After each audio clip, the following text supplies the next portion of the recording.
વિદ્યાર્થી મિત્રો, myself Hardik sir, Shri Saraswat Vidyalaya વાપીમાં આપ સૌનું સ્વાગત છે. મિત્રો, આપણે વાતો કરી રહ્યા છીએ ધોરણ 11 પ્રકરણ 14 વનસ્પતિઓમાં શ્વસન વિશે. અને લાસ્ટ લેક્ચરમાં આપણે અજારક શ્વસન વિશે વાતો કરી હતી, એમ્ફીબોલિક પથ વિશે અને શ્વસનાંકની ગણતરી સમજી હતી. વિવિધ સ્વાસ્થ્ય પદાર્થોના શ્વસનાંકની આપણે ગણતરી સમજી હતી. તો હવે આજે મિત્રો આપણે કેટલાક MCQ જોવાના છે, તો એમાં સૌ ધ્યાન આપે. હવે મિત્રો MCQ સોલ્વ કરીએ ત્યારે પ્રશ્નને ખૂબ જ ધ્યાનથી વાંચવાનો છે.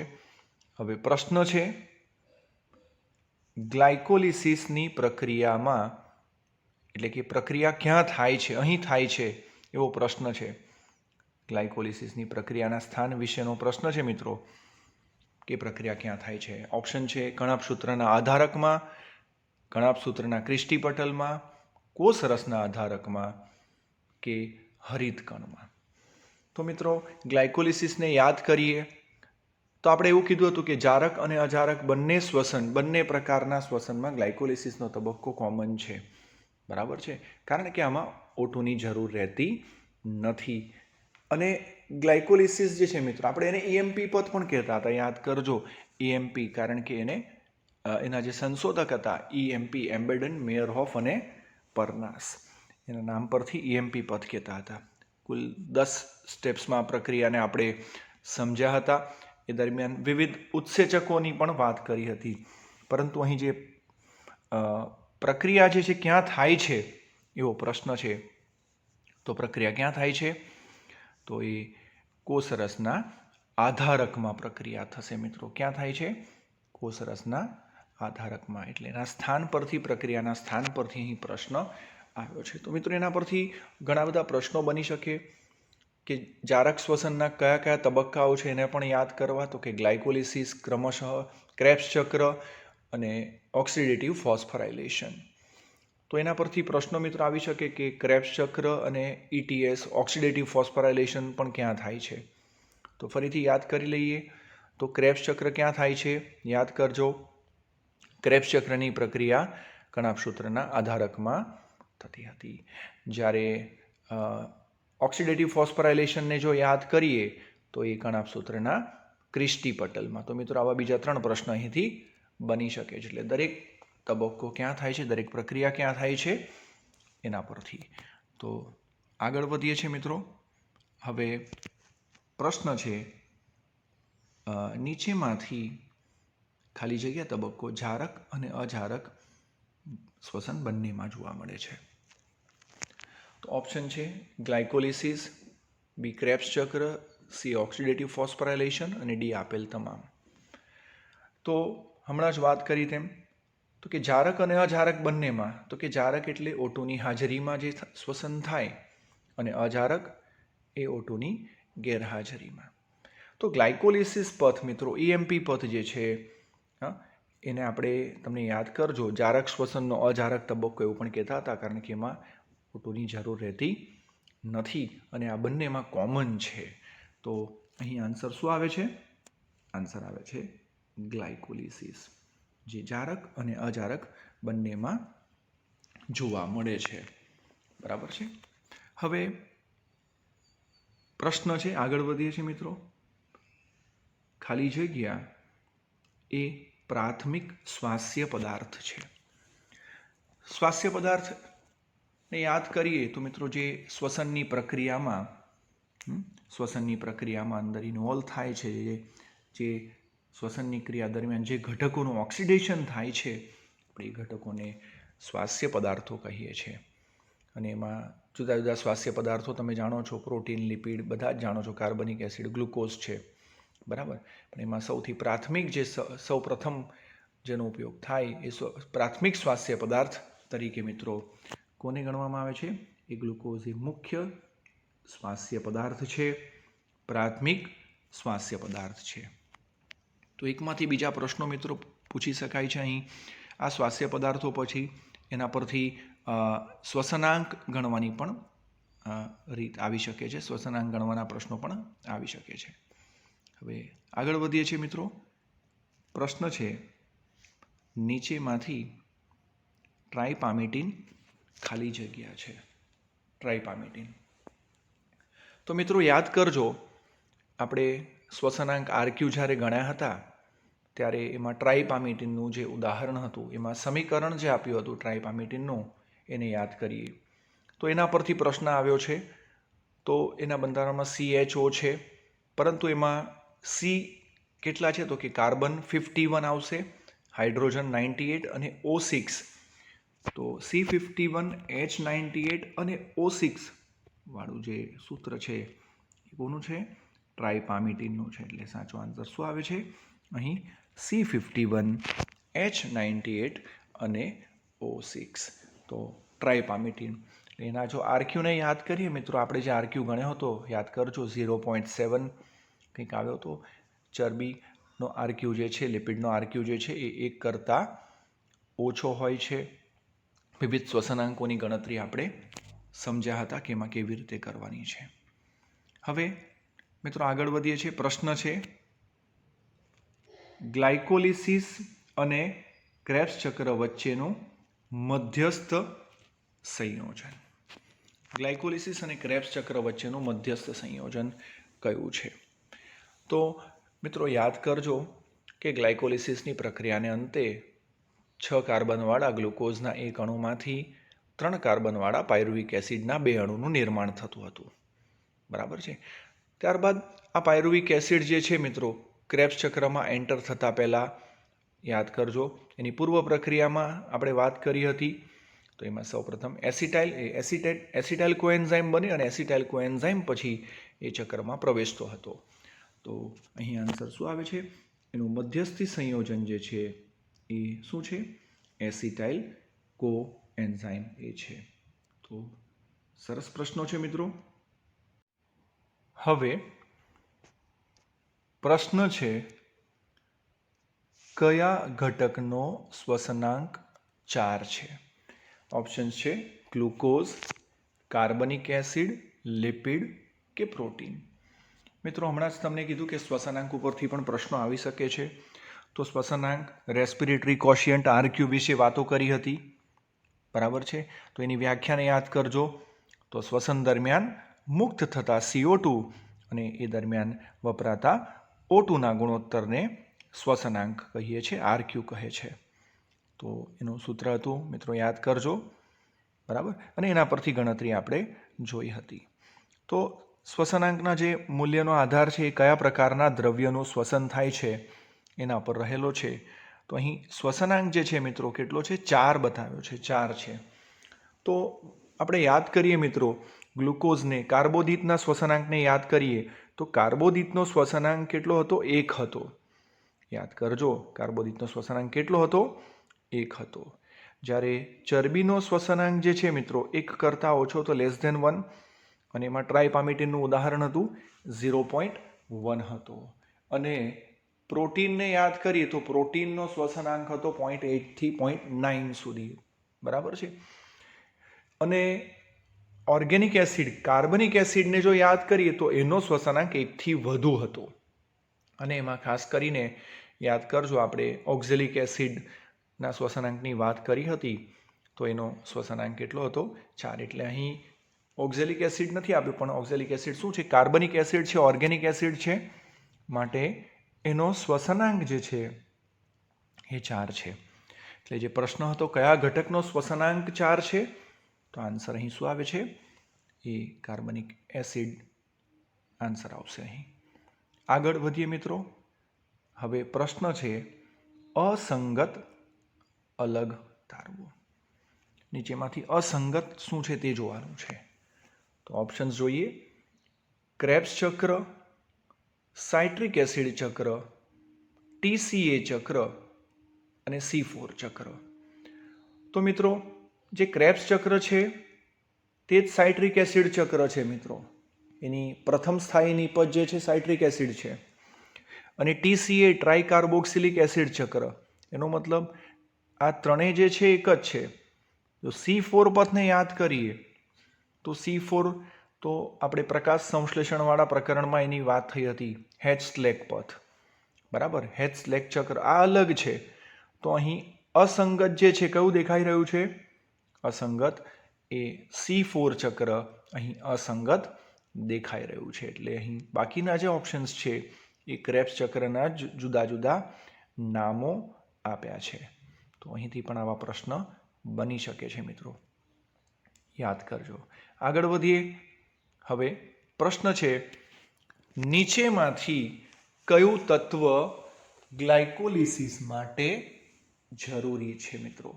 કયું તત્વ ગ્લાયકોલિસિસ? તો મેગ્નેશિયમ છે, મેંગેનીઝ છે, ઝેડેન છે, સોડિયમ છે. તો મિત્રો ગ્લાયકોલિસિસના તબક્કાને ફરીથી આપણે યાદ કરીએ તો એમાં વિવિધ તબક્કે આપણે વિવિધ ઉત્સેચકોની પણ વાત કરી હતી, બરાબર છે. અને એમાં આવતા ઉત્સેચકોની સાથે તત્વ મેગ્નેશિયમને આપણે યાદ કરી, Mgની વાત આવતી હતી, યાદ કરજો, બરાબર છે. તો એમાં શું જરૂરી છે, કયું તત્વ છે? તો શું આવશે? મેગ્નેશિયમ આન્સર આવશે અહીં, Mg. અને આના પરથી બધા જે ઉત્સેચકોના નામ હતા મિત્રો યાદ કરજો, હેક્ઝોકાઇનેઝ, આઇસોમરેઝ, ત્યારબાદ આલ્ડોલેઝ ને બધા ઘણા બધા ઉત્સેચકોની વાત આવતી હતી. તો એના પરથી પણ ઘણા પ્રશ્નો આવી શકે છે અને એના બધા સ્ટેપ્સને યાદ રાખજો ગ્લાયકોલિસિસના. આગળ વધીએ છીએ મિત્રો. હવે પ્રશ્ન છે, ખાલી જગ્યાનો શ્વસનાંક અનંત છે. ફરીથી શ્વસનાંક પરથી પ્રશ્ન આવ્યો. તો શ્વસનાંક એટલે તો CO2 છે તો O2 લેવાનું છે, RQ બરાબર. તો અજારક શ્વસન, જારક શ્વસન, A અને B બંને કે આપેલ એક પણ નહીં, તો અનંત છે એમ કહે છે મિત્રો.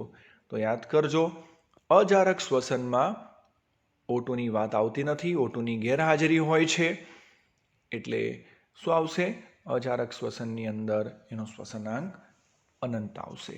તો આન્સર આવે છે અહીં અજારક શ્વસન. હવે આગળ વધીએ છીએ મિત્રો. પ્રશ્ન છે, ગ્લાયકોલિસિસ દરમિયાન આધારક આધારિત ફોસ્ફોરાયલેશનમાં કેટલા એટીપી મળે છે? એટલે મિત્રો અહીં એટીપીની ગણતરી વિશે વાત આવે છે. તો આપણે જારક શ્વસન દરમિયાન એટીપીની ગણતરી મિત્રો કરી હતી, કેટલા એટીપી બને છે એની વાત કરી હતી, યાદ કરજો. તો એમાં ગ્લાયકોલિસિસ દરમિયાન અને ક્રેબ્સ ચક્ર દરમિયાન કેટલા એ પણ જોયું હતું. તો યાદ કરજો એ ગણતરીને. ગ્લાયકોલિસિસમાં આધારક આધારિત ફોસ્ફોરાયલેશનમાં 2 હતા, ત્યારબાદ ETSમાંથી 6 હતા, એટલે ગ્લાયકોલિસિસમાં કુલ 8, બરાબર. અને ક્રેબ્સ ચક્રમાં કેટલા હતા? તો એમાં ઓક્સિડેટિવ ETS આધારિત 28 હતા અને આધારક આધારિત ક્રેબ્સ ચક્રમાં 2 હતા. તો આખી ગણતરીને યાદ રાખજો મિત્રો, બરાબર. પરંતુ અહીં પ્રશ્ન શું છે કે ગ્લાયકોલિસિસ દરમિયાન આધારક આધારિત ફોસ્ફોરાયલેશનમાં કેટલા એટીપીનું નિર્માણ થાય છે? તો ઘણા પ્રશ્નો મિત્રો આવા આવી શકે છે આના પરથી, આ ગણતરી ઉપરથી. તો કેટલા આવે છે? 2 એટીપી મળે છે. હવે આગળ વધીએ મિત્રો. પ્રશ્ન છે, સુકોષકેન્દ્રી સજીવોમાં જારક શ્વસન દ્વારા ખાલી જગ્યા એટીપી બને છે? તો મિત્રો અહીં કુલ એટીપીની વાત આવે છે 8, 28, 12 કે 36. તો મિત્રો આ ગ્લુકોઝના એક અણુના જારક શ્વસન દરમિયાન કેટલા એટીપી ઉત્પન્ન થશે, 36 કે 38, એનો આધાર ગ્લાયકોલિસિસ દરમિયાન નિર્માણ પામતો જે NADH2 છે મિત્રો, એ કયા પથ દ્વારા કણાભસૂત્રમાં જાય છે, કણાભસૂત્રમાં એન્ટર થાય છે, એના ઉપર રહેલો છે, બરાબર. અને એ માટેના 2 પથોને યાદ રાખજો. 2 પથ કયા છે? તો એ છે ગ્લિસરોલ ફોસ્ફેટ શટલ, એટલે કે ગ્લિસરોલ ફોસ્ફેટ પથ, અને બીજું છે મેલેટ એસ્પાર્ટેટ શટલ, એટલે કે મેલેટ એસ્પાર્ટેટ પથ. તો યાદ રાખજો મિત્રો કે ગ્લાયકોલિસિસ દરમિયાન જે NADH2 નિર્માણ પામે છે, બરાબર, અને એ કયા પથ દ્વારા કણાભસૂત્રમાં એન્ટર થશે, એટલે કે આગળની પ્રક્રિયા માટે તમે જાણો છો કે કોષરસના આધારકમાંથી એણે કણાભસૂત્રમાં પ્રવેશ પામવો પડે છે, અને એ કયા પથ દ્વારા કણાભસૂત્રમાં જાય છે એના બે પથને યાદ રાખજો, ગ્લિસરોલ ફોસ્ફેટ પથ અને બીજો છે કયો છે બીજો પથ મિત્રો? મેલેટ એસ્પાર્ટેટ પથ, બરાબર છે? આ બંને પથને યાદ રાખજો. ખાસ કરીને આપણા સ્નાયુ કોષ છે, મસ્તિષ્કના કોષો છે, તો એમાં ગ્લિસરોલ ફોસ્ફેટ શટલ તમને જોવા મળશે મિત્રો. બંને પથોના નામ યાદ રાખજો. એટલે આનો આધાર જે છે, આ કયા પથ દ્વારા પ્રવેશે છે મિત્રો, એ એટીપીના ગણતરીનો આધાર એના ઉપર રહેલો છે. જ્યારે મિત્રો આદિકોષ કેન્દ્રી કોષોની વાત કરીએ, આદિકોષ કેન્દ્રીમાં આવી સટલ ક્રિયાવિધિ આવી હોતી નથી. માટે એમાં ગ્લુકોઝના એક અણુનું જારક શ્વસન થાય તો એમાં હંમેશા 38 એટીપી મળે છે. કોની અંદર? પ્રોકેરિયોટિક એટલે કે આદિકોષ કેન્દ્રીમાં આવી સટલ ક્રિયાવિધિ હોતી નથી. યાદ રાખજો મિત્રો. હવે કેટલીક વખત કેટલીક વનસ્પતિમાં મિત્રો જો સાયનાઇડની હાજરી હોય તો આ ETSની સતત પ્રક્રિયાઓ ચાલુ રહે છે. ETSની પ્રક્રિયા સતત ચાલુ રહે છે મિત્રો. એમાં ખાસ કરીને આપણે ઉદાહરણ જો લઈએ તો વટાણા છે, પાલક છે વગેરે, તો એની અંદર જો સાયનાઇડની હાજરી હોય તો ETSની પ્રક્રિયા સતત ચાલુ રહે. એટલે આ પ્રકારનું જે શ્વસન છે એને આપણે વૈકલ્પિક પથ બી કહી શકીએ, એક વૈકલ્પિક વીજાણુ પથ કહી શકાય, બરાબર? અને અથવા તો એને સાયનાઇડ પ્રતિકારક શ્વસન પણ કહી શકાય મિત્રો.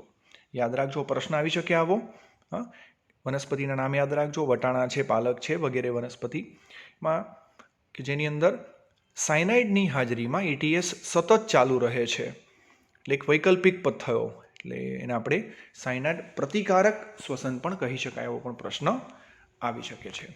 હવે આગળ વધીએ છીએ મિત્રો. તો અહીં આન્સર શું છે? અહીં આન્સર આવે છે 36 એટીપી. આન્સર કેટલો આવે છે અહીં? 36. હવે આગળ વધીએ. પ્રશ્ન છે મિત્રો, ક્રેબ્સ ચક્રની સૌ પ્રથમ સ્થાયી નીપજ ખાલી જગ્યા છે. ક્રેબ્સ ચક્રની વાત કરે છે મિત્રો, એની પ્રથમ સ્થાયી નીપજની વાત છે. ઓપ્શન જોઈએ: pyruvic acid, citric acid, મેલિક acid કે એસિટિક એસિડ. તો ક્રેબ્સ ચક્રની પ્રક્રિયાના વિવિધ નામો જોયા મિત્રો આપણે. TCA ચક્ર કહેવાય, એને સાઇટ્રિક એસિડ ચક્ર પણ કહેતા હતા. આપણે અગાઉ એક પ્રશ્ન આવ્યો એવો, બરાબર? અને યાદ કરજો, એમાં પ્રક્રિયાને યાદ કરજો, એના બધા સ્ટેપ્સને યાદ કરજો. જેમ ગ્લાયકોલિસિસને 10 ચરણમાં આપણે યાદ કરી હતી, 10 સ્ટેપ્સમાં એના ઉત્સેચકોને યાદ રાખ્યા હતા, તેમ મિત્રો આપણે અહીં ક્રેબ્સ ચક્રની પ્રક્રિયાને પણ બધા એના સ્ટેપ્સ યાદ રાખવા પડશે. એના ઉત્સેચકો પરથી પણ ઘણા બધા પ્રશ્નો અહીં આવશે. તો સૌ પ્રથમ શું થતું હતું મિત્રો? પૂર્વ પ્રક્રિયા પરથી પ્રશ્ન આવી શકે. તો ક્રેબ્સ ચક્રમાં એસિટાઇલ કોએન્ઝાઇમ સૌ પ્રથમ કોની સાથે જોડાતો હતો? ઓક્ઝેલો એસિટિક એસિડ સાથે જોડાતો હતો.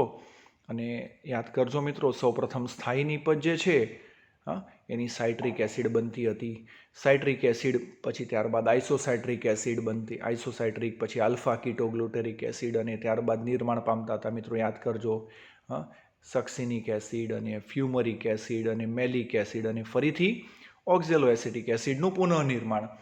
એ સિવાય મિત્રો સમગ્ર પ્રક્રિયા દરમિયાન થતી ડીકાર્બોક્સિલેશન ક્યાં થતું હતું, ડીહાઇડ્રોજિનેશન ક્યાં થતું હતું, ક્યાં FADH2 હતા, ક્યાં NADH2 હતા, કેટલા CO2નું કેટલું નિર્માણ થતું હતું, કેટલા 2H+ બનતા હતા, બરાબર, વગેરેને યાદ કરજો. તદુપરાંત મિત્રો યાદ કરજો કે પાયરુવિક એસિડના 2 અણુનું નિર્માણ થતું હતું. એટલે ચક્ર 2 વખત ચાલે. ક્રેબ્સ ચક્રનું ચક્ર 2 વખત ચાલે છે. તો આના પરથી પણ પ્રશ્ન આવી શકે છે કે ગ્લાયકોલિસિસને અંતે પાયરુવિક એસિડના 2 અણુ બન્યા, અને હમણાં જ આપણે વાત કરી તે કયા પથ દ્વારા પ્રવેશે છે, કયા પથ દ્વારા એ કણાભસૂત્રમાં જાય છે, એના આધારે પણ પ્રશ્ન આવી શકે છે. તો અહીં સ્થાયી નીપજ, પહેલી જે નીપજ હતી મિત્રો, એ શું છે? Citric acid. માટે એને આપણે સાઇટ્રિક એસિડ ચક્ર પણ કહીશું. હવે આગળ વધીએ છીએ મિત્રો. પ્રશ્ન છે, નીચેમાંથી ખાલી જગ્યા શ્વસન અને પ્રકાશ સંશ્લેષણ બંનેમાં જરૂરી છે. શ્વસન અને પ્રકાશ સંશ્લેષણ બંનેમાં જરૂરી છે. કોણ જરૂરી છે? તો કે સાઇટોક્રોમ, ગ્લુકોઝ, ક્લોરોફિલ અને સૂર્યપ્રકાશ. તો મિત્રો યાદ કરીએ આપણે પ્રકાશ સંશ્લેષણ ભણ્યા, એમાં સાઇટોક્રોમ તંત્રની વાત, ઇલેક્ટ્રોન ટ્રાન્સપોર્ટ સિસ્ટમની વાત આવતી હતી, એમાં પણ વીજાણુ વહન આવ્યું. ચક્રીય ફોટોફોસ્ફોરાયલેશન અને અચક્રીય ફોટોફોસ્ફોરાયલેશન મિત્રો આપણે ભણ્યા છે, ત્યારે યાદ કરજો, એમાં સાઇટોક્રોમની વાત આવતી હતી.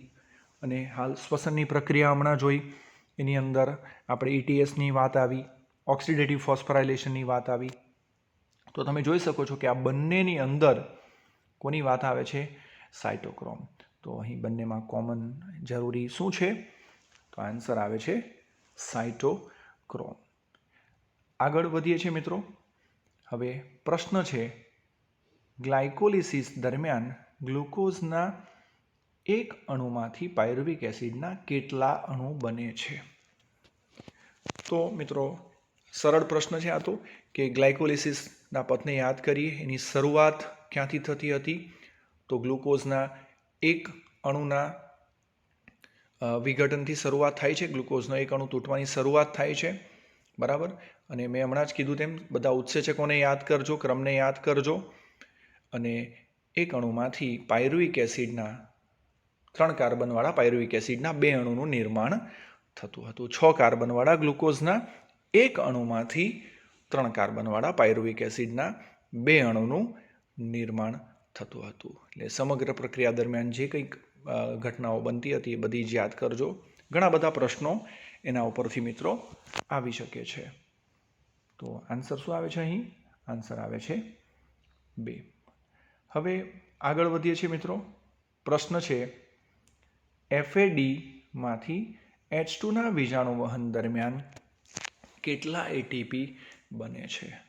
મિત્રો યાદ કરજો, આપણે કેમિઓસ્મોટિક હાઇપોથિસિસની વાત કરી હતી. એમાં NAD જે છે, NAD જ્યારે પસાર થતો તો NADમાંથી H2ના O2 સુધીના વીજાણુ વહન દરમિયાન કેટલી શક્તિ મુક્ત થતી હતી? તો ત્યારે 3 ATPની વાત આવતી હતી. જ્યારે FADમાંથી મિત્રો H2ના વીજાણુ વહન દરમિયાન મુક્ત થતી શક્તિ કેટલી? 2 ATPના સર્જન પામે છે. 2 ATPની વાત આવતી હતી ત્યારે. તો મિત્રો એ મુખ્ય હતું, યાદ કરજો. ETSને, ઓક્સિડેટિવ ફોસ્ફોરાયલેશનને યાદ કરજો. એના બધા જ સ્ટેપ્સને યાદ કરીએ મિત્રો, કે NADP રિડક્ટેઝ, ત્યારબાદ એના જેટલા સ્ટેપ્સ હતા મિત્રો, NADP રિડક્ટેઝ હતો, યુબિક્વિનોન કે જેનું બીજું નામ હતું કોએન્ઝાઇમ ક્વિનોન, ત્યારબાદ સાઇટોક્રોમ તંત્રમાંથી પસાર થાય, અને અંતિમ એનો સ્વીકારી કોણ?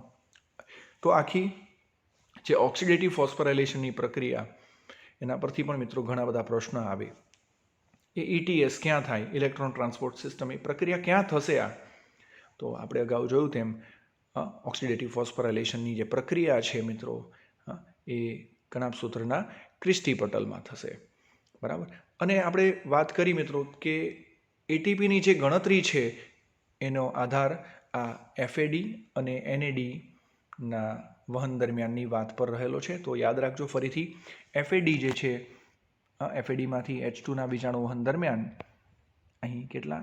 2 ATPને યાદ રાખવાના છે, 2 ATPના સર્જનમાં. જ્યારે NADની વાત આવે ત્યારે 3 ATP ની વાત યાદ રાખજો. તો એના પરથી આખી ગણતરી કરી શકાશે. તો ઘણા બધા પ્રશ્નો આવી રહ્યા છે મિત્રો, તમે જોઈ શકો છો કે હવે તમને ખ્યાલ આવે છે કે પ્રશ્નના સ્ત્રોતો કયા છે. ક્રેબ્સ ચક્ર પરથી ઘણા બધા પ્રશ્નો બન્યા, ગ્લાયકોલિસિસ પરથી ઘણા બધા પ્રશ્નો આવ્યા. તદુપરાંત RQ જે છે, રેસ્પિરેટરી કોશિયન્ટ, જે શ્વસનાંક છે, એને આધારે ઘણા બધા પ્રશ્નો આવે છે. શ્વસનાંકમાં મિત્રો ખાસ કાળજી રાખવી કે કોઈ સમીકરણ તમને આપી દે, અને સમીકરણ આપી દેશે અને સમીકરણ પરથી શ્વસનાંક ગણવાનો આવે, તો તમે શું કરશો? તો એની અંદર શું કરવાનું છે? એનું સૂત્ર યાદ રાખવાનું કે RQ બરાબર CO2/O2, અને નિપજ તરફથી CO2ની સંખ્યા લઈ લેવી અને પ્રક્રિયક તરફથી O2ની સંખ્યા વડે એનો ભાગાકાર કરવો, એટલે ખ્યાલ આવશે એનો શું ગુણોત્તર મળે છે. અને જો એનો ગુણોત્તર તમને 1 મળે તો આપણે ખ્યાલ આવી જશે કે કાર્બોદિત છે. જો એમાં 1થી ઓછો મળશે તો એ લિપિડ હોઈ શકે, અને જો 1થી વધુ હશે તો એ કાર્બનિક એસિડ હોઈ શકે. એટલે સમીકરણ આપશે અને સમીકરણ પરથી તમને શ્વસનાંકની ગણતરી પણ આવી શકે. તો આવા પ્રશ્નો પણ મિત્રો આવી શકે છે. તો ખૂબ કાળજીપૂર્વક તૈયારી કરવી.